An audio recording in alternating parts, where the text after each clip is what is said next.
ప్రేక్షకులకు నమస్కారం అండి. మనం ఈ ఎపిసోడ్లో కూడా ఆస్తమా గురించి, చిన్న పిల్లల్లో వచ్చే బ్రాంకల్ ఎలర్జీ గురించి చెప్తున్నామండి. అర్థమైంది కదండి. మీరు పెన్ను కాగితం తీసుకోండి, జాగ్రత్తగా వినండి.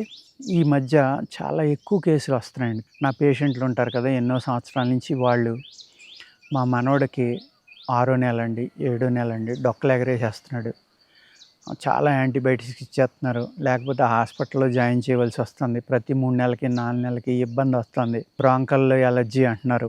చాలా ఇబ్బంది పడిపోతున్నాడు. నెబులైజర్స్ పెడుతున్నాము, అన్ని రకాలుగా ఎన్నో రకాలు పెడుతున్నాము, అయినా సరే తగ్గట్లేదు అని చాలామంది అడుగుతున్నారండి.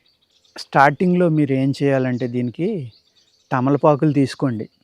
ఓకే, ఆ తమలపాకుకి ఆముదం రాయండి 2 పక్కల, ఇంకొక ఆకేయండి దాని మీద వేసి. ఏం చేస్తారంటే, నున్నగా ఉన్న వైపుని ఆముదం రాసి మళ్ళీని దాన్ని పెనం మీద కొద్దిగా వేడి చేయండి, వడులుతుంది. దాన్ని గుండెల మీద ఇలా అంటించేయండి. ఇక్కడి నుంచి ఇదంతా కూడా పక్కలో గుండ్లు పొట్ట మీద దాకా, బొడ్డు దాకా అంటించవచ్చు. ఆముదం జిగురుగా ఉంటుంది కాబట్టి అలా ఉండిపోతుంది. ఒక 8 ఆకులు 10 ఆకులు అయితే సంటిబిడ్డ గుండెల నుంచి కింద దాకా వచ్చేస్తుంది. ఆ నైట్ అలా వదిలేయండి దాన్ని. అది పూర్తిగా ఆరిపోతే తీసేయండి. అలాగే రోజుకి 2 సార్లు చేస్తే most of the lung problems తగ్గడానికి ఆస్కారం ఉందండి. అదేవిధంగా మా దగ్గర కొన్ని మందులు ఉంటాయండి. ఆ మందులు మేము ఇస్తాం. దాన్ని ఏం చేయాలంటే, మీరు లోపలికి ఇచ్చేది కాదు ఇది చంటిబిడ్డలకి. దాన్ని నిమ్మలంగా గంధం తీసి కానీ, దాన్ని వాటర్ తోటి పల్చటి పేస్ట్ కింద చేసి కానీ, కంఠం దగ్గర నుంచి గుండెలన్నీ కనుక రాసిస్తే బిడ్డకి పడుకునేటప్పుడు మీకు 3 రోజుల్లో తగ్గిపోతుంది. 1 రోజుల్లో తగ్గిన వాళ్ళు కూడా చాలామంది ఉన్నారు. అర్థమైంది కదండి. చాలా బాగా పనిచేస్తుంది అన్నమాట అది.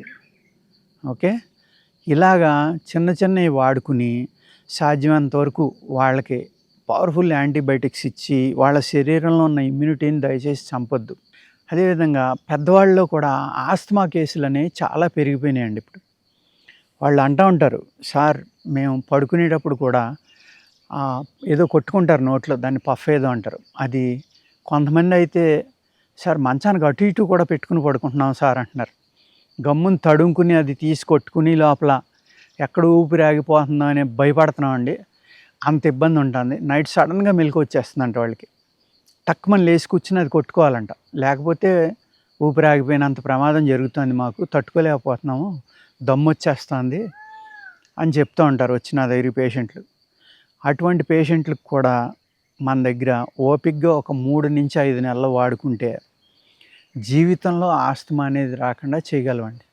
ఎన్నో రకాల మందులు ఉన్నాయి. ఆయుర్వేదంలో ఉన్నాయి, యునానీలో ఉన్నాయి, హోమియోలో ఉన్నాయి. ఏ అయితే మన ట్రెడిషనల్ మెడిసిన్స్ ఉన్నాయో, యునాని, సిద్ధ, ఆయుర్వేద, ఇలాంటి వాటిలో చాలా అద్భుతమైనవి ఉన్నాయండి. అర్థమైంది కదండి.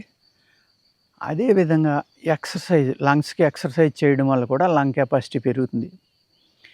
ఈ లంగ్కి ప్రాబ్లం వచ్చినప్పుడు ఎట్టి పరిస్థితుల్లో మీరు మొట్టమొదటి తీసుకోవాల్సిన జాగ్రత్త ఏంటంటే, స్వీట్స్ తినటం మానేయండి.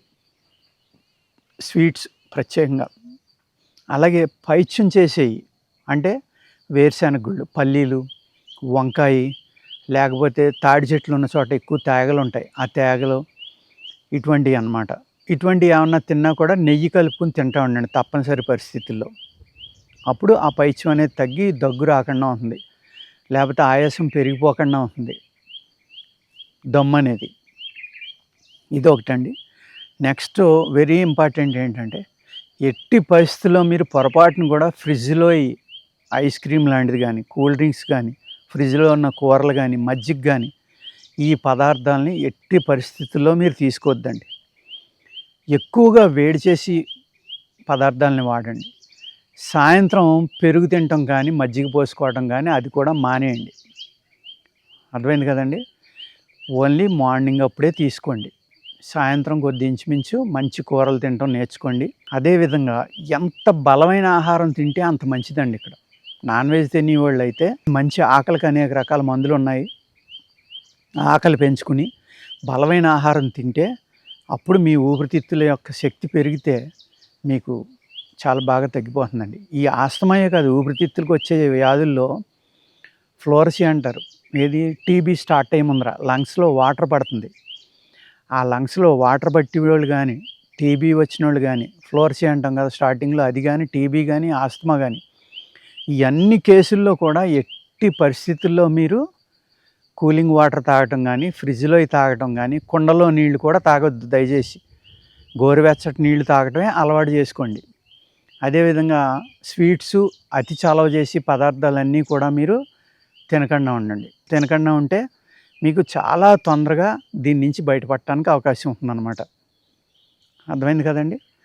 అదేవిధంగా ఆయుర్వేదంలో అద్భుతమైన మందులు ఉన్నాయండి. ఒక 2 నెలల్లోనే తగ్గిపోయిన వాళ్ళు ఉన్నారు నేను ఆస్తమాకు మందులు ఇస్తే. కానీ ఏమంటామంటే ఇంకొక 2-3 నెలలు వాడుకోమంటాం. ఎందుకు అంటే దాన్ని రూట్ తోటి సహా తీసేయాలండి. ఈ ఆస్తమా ఒకటి, ఈ లంగ్ ప్రాబ్లం ఒకటి, అంటే ఫ్లోర్సీ లాంటివి కానీ, టీబీ లాంటివి కానీ వచ్చిన వాళ్ళు, ఈ బ్యాక్టీరియా ఎక్కడో చోట దాగుంటుందండి శరీరంలో, లంగ్స్లో. మీరు జీవితంలో ఎప్పుడు నీరసపడినా, బరువు తగ్గిపోయినా అది మళ్ళీ బయటికి రావడానికి అవకాశం ఉందండి. అంచేత ఎప్పుడు హెల్తీగా ఉండడానికి ప్రయత్నించండి.